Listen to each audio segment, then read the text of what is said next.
Tag von Deutschland Titel wollten, die deutsche Kultur zu feiern und besser kennenzulernen. Quisiera agradecer públicamente a nuestro miembro de la Junta Directiva, Javier Hafter González Parrado, por haber tenido la magnífica iniciativa, más cuando esta misma semana se han cumplido los 200 años del estreno de la 9ª Sinfonía de Beethoven. Beethoven, como dicen los alemanes. Muchas gracias también al grupo alemán, Die Deutsche Gruppe, como son conocidos en nuestro entorno, por apoyar de manera entusiasta esta celebración y estar presentes hoy aquí. No puedo dejar de agradecer también la generosidad de nuestro ponente, el doctor Carlos Fortea, profesor, crítico literario, notable traductor, ha traducido más de 150 obras literarias alemanas a lo largo de varias décadas, lo que le ha hecho merecedor de premios importantes. Cuando salgamos de aquí esta tarde, habremos ganado en sabiduría, sin duda, por todo lo que nos va a contar acerca de la cultura y de la historia alemanas. Hablar de la cultura alemana es hablar necesariamente de música, y eso es lo que nos va a ofrecer los componentes de la Camerata Antonio Soler, gracias a la labor del director del Foro de Música del Ateneo Escurialense, Gustavo Sánchez. Vamos a tener además con nosotros a 3 excelentes músicos: Juan Carlos Martín al piano, Manuel Uríos al violín y Manuel Hernández al violonchelo. Ellos nos van a deleitar sobre las 3B, como se ha querido titular este evento: Bach, Beethoven y Brahms.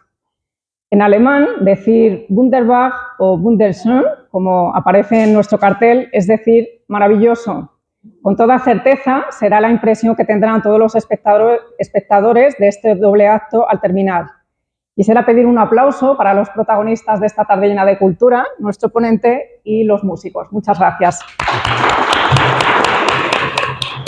Bien, buenas tardes.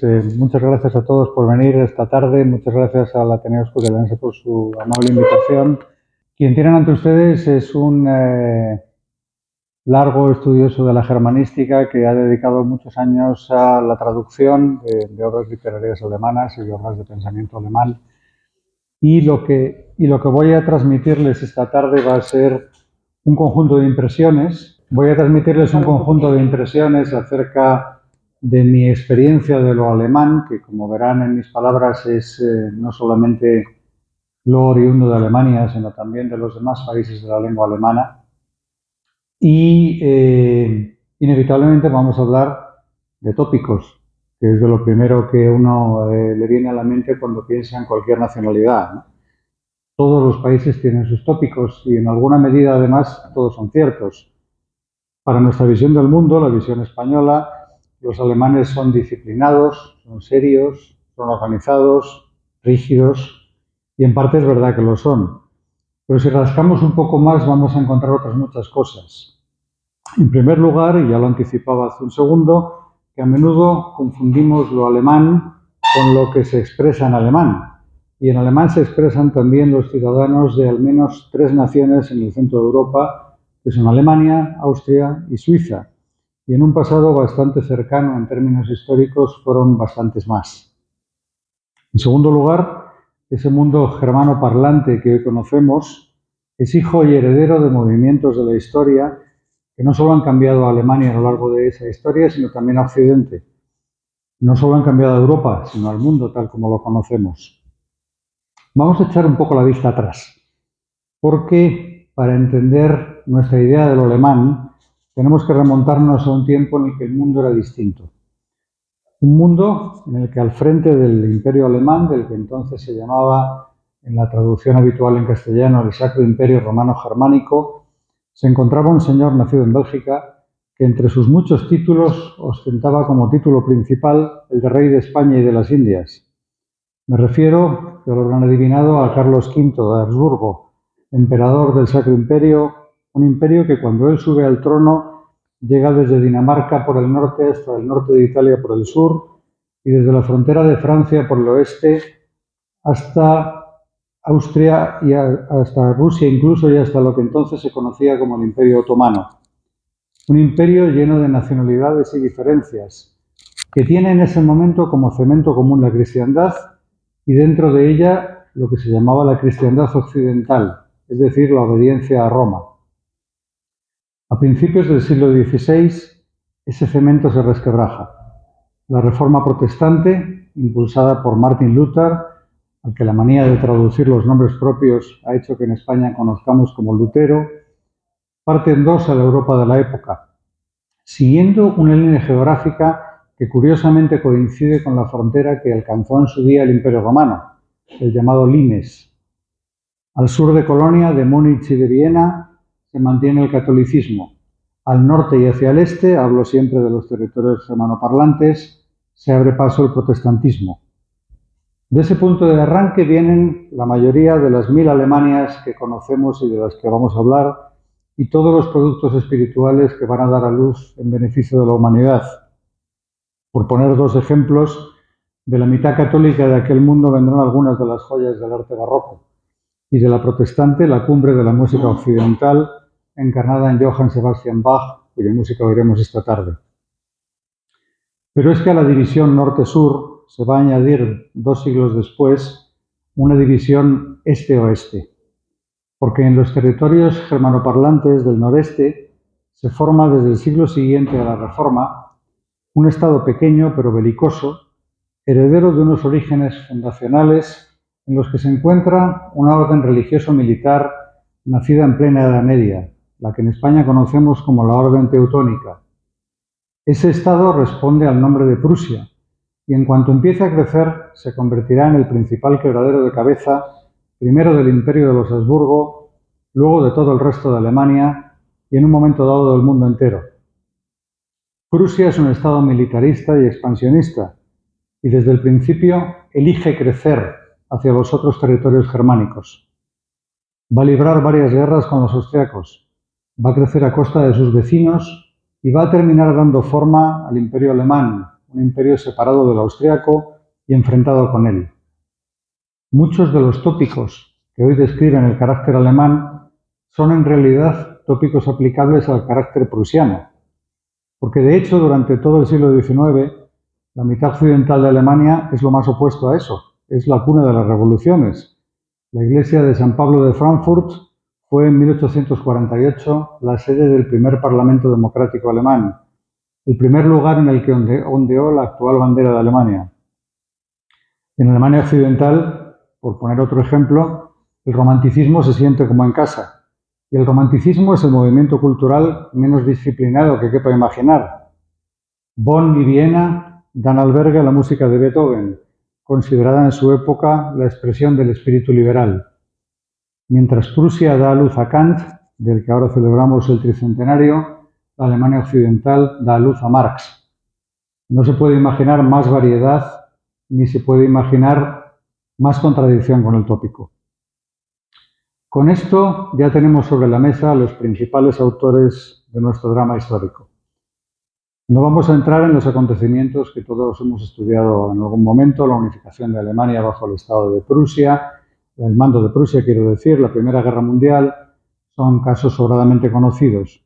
En cambio, es mucho menos conocido el hecho de que sin que sea posible explicarlo basándose solo en movimientos económicos o en fenómenos políticos, el Estado alemán en ascenso y el Estado austríaco en decadencia van a producir hasta la primera mitad del siglo XX la más asombrosa cantidad de ideología, ciencia y cultura que ningún territorio concreto había producido nunca de forma simultánea desde la Grecia clásica.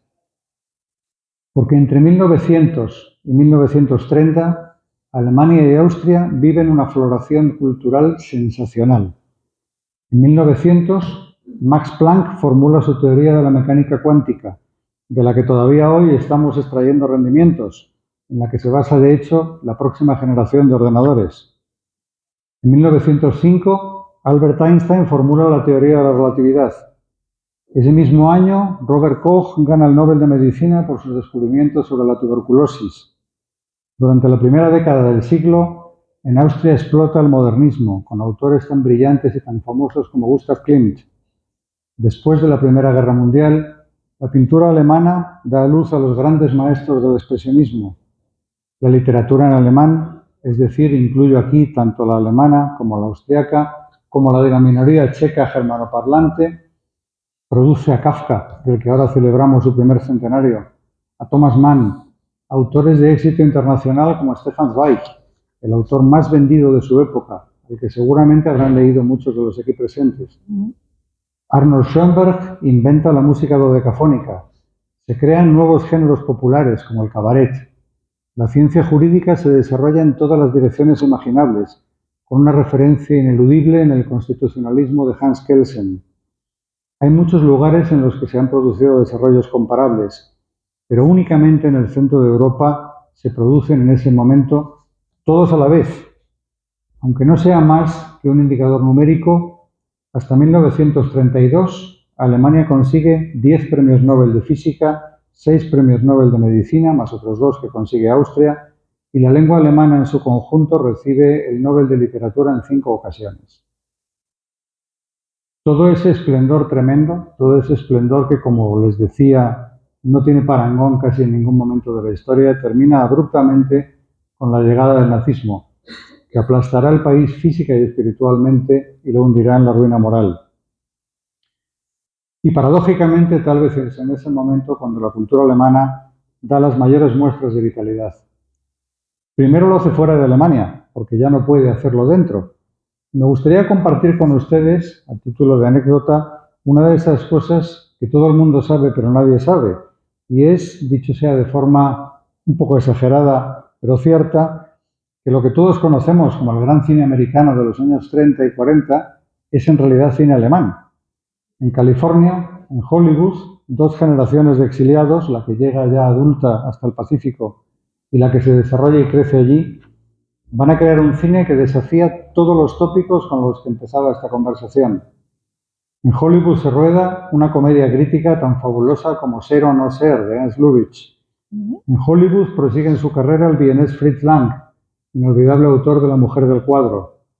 Robert Siodmak, director de Forajidos y La escalera de caracol. Douglas Sirk, que dirigiría la americanísima película Imitación a la vida. Y a la cabeza de todos, el genial vienés Billy Wilder, el director de Con faldas del loco, Testigo de cargo o El apartamento. El director al que Fernando Trueba, al recoger su Oscar en 1992, se referiría en su discurso diciendo: le daría las gracias a Dios, pero yo no creo en Dios, yo solo creo en Billy Wilder. Esto desde el punto de vista de los directores, pero ese gran cine no solamente tuvo directores. Hay que mencionar, es inevitable mencionar a las grandes actrices germanas del momento, con Marlene Dietrich a la cabeza, seguida de la austríaca Hedy Lamarr, protagonista, por ejemplo, de Sansón y Dalila, cuya belleza y carrera cinematográfica nos han hecho olvidar que fue además una prodigiosa científica, inventora en 1941 de un sistema de comunicaciones que es el antecesor directo de lo que hoy llamamos la Wi-Fi, la red inalámbrica con la que trafican los ordenadores. Y terminando con la alemana Louise Rainer, Oscar en 1938, que instalaría en Francia un albergue para niños que huían de la Guerra Civil Española y que 45 años después sería la actriz elegida para entregar a José Luis García el primer Oscar del cine español. Pero la mayor prueba de la vitalidad de la cultura alemana se produce después de la guerra.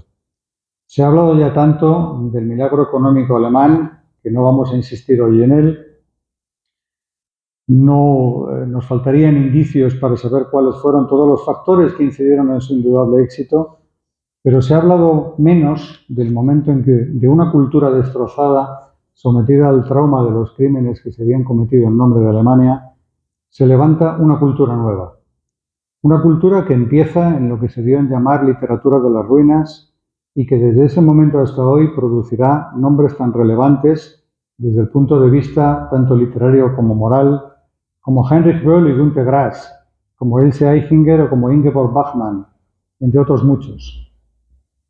Desde 1945 hasta ahora mismo, y sé que solo es un indicador numérico, pero parece expresivo, la literatura escrita en alemán ha sido galardonada en 8 ocasiones con el Premio Nobel de Literatura. Pero es que no fue solo la literatura. La filosofía recuperó su antiguo esplendor, después de que Theodor Adorno se preguntara si era posible escribir después de Auschwitz, y fundara, junto con Max Horkheimer, lo que se llamó Escuela de Frankfurt, que todavía tiene vivos nombres tan ilustres como el teórico de la democracia Jürgen Habermas, que sigue escribiendo a sus 97 años. La ciencia alemana también pudo recuperar su papel en el mundo. y los premios Nobel de Física y Medicina volvieron como en los viejos tiempos a hablar alemán, nada menos que en 26 ocasiones desde 1945. El cine ha traído nombres definitivos, como los de Volker Schlondorf, Margarete von Trotta, Rainer Werner Fassbinder. Esto es otro milagro alemán, y se ha hablado menos de él teniendo en cuenta, además de las circunstancias económicas, la tremenda circunstancia política de que Alemania fue durante más de 40 años un país dividido. Un país dividido cuya parte oriental, paradójicamente o tal vez no, fue la que en alguna medida conservó las esencias de lo prusiano, mientras la occidental buscaba sus fuentes precisamente en la tradición liberal y democrática iniciada en la Iglesia de San Pablo de Frankfurt. Un país que caminó por dos vías separadas durante mucho tiempo, que llegó a ser dos países distintos en el sentido estricto de la palabra, mientras por su parte y a su vez la pequeña Austria que Clemenceau dibujó en un mapa en 1918 con la despreciativa frase «el resto es Austria», se convertía en un país símbolo del entendimiento internacional y su capital, Viena, en lugar de encuentro. Como ven, los tópicos solo dicen unas cuantas cosas de la realidad, pero ocultan otras. Hace 80 años que Prusia no existe y los tópicos heredados de su carácter siguen pegados a los alemanes. Hace más de 100 años que el Imperio Austrohúngaro dejó de existir y seguimos mirando a la pequeña y potente Austria con la óptica de los valses y el recuerdo de Sisi. Y todo eso es verdad, pero solo es parte de la verdad. Hoy, tanto en Alemania como en Austria, se está abriendo paso una muy notable y muy nueva literatura que escribe en alemán, pero que tiene sus raíces en otras culturas. Emigrantes turcos de primera y segunda generación, que hablan en alemán de su país de origen y de sus problemas de integración en su nueva patria. Emigrantes sirios, emigrantes georgianos, emigrantes venidos de la guerra balcánica de los años 90 del siglo XX, muchos de ellos de niños, como Sasha Stanisic, que se aclimataron a un nuevo país para contar con su lengua historias del país de origen de sus padres. También hay algún español entre ellos, como Juan Francisco Torres Oliver. Todos ellos están dando origen en este momento a un nuevo país con una nueva cultura, una más de esas 1000 culturas alemanas a las que me refería. En España solemos presumir de la diversidad de nuestro país, pero los que lo conocen saben que las distancias entre un bávaro católico y un hamburgués hanseático y protestante no son menores que las que hay en un extremeño y un asturiano. Mientras nosotros mantenemos nuestros tópicos, Alemania nos está enseñando a repensar el concepto de identidad. Durante las últimas 4 décadas he traducido a muchísimos de los autores que representaron lo mejor de la germanidad. Y vuelvo sobre los tópicos. Se supone que autores muy serios, pero pocas veces me he reído más que traduciendo algunos capítulos de las opiniones del gato Moore de Hoffman. Se supone que autores muy espesos, pero conozco pocos escritores tan entretenidos y amables de leer como Stefan Zweig. Se supone que autores muy trágicos, pero esta semana he podido escuchar en el Teatro Real la ópera de Wagner Los Maestros Cantores de Nuremberg y les aseguro que no solo no moría el apuntador, sino que tenía un final felicísimo, con un canto al arte que hacía saltar las lágrimas, pero de emoción. Sin duda hay cosas de gran importancia, cosas de enorme importancia que todos desearíamos que jamás hubieran existido, pero les aseguro que durante estos años me ha gustado ser embajador de por lo menos 900 y pico de las 1000 culturas alemanas. Muchas gracias por su atención. Entiendan esto como una invitación al diálogo. Me gustaría que ahora habláramos. Gracias.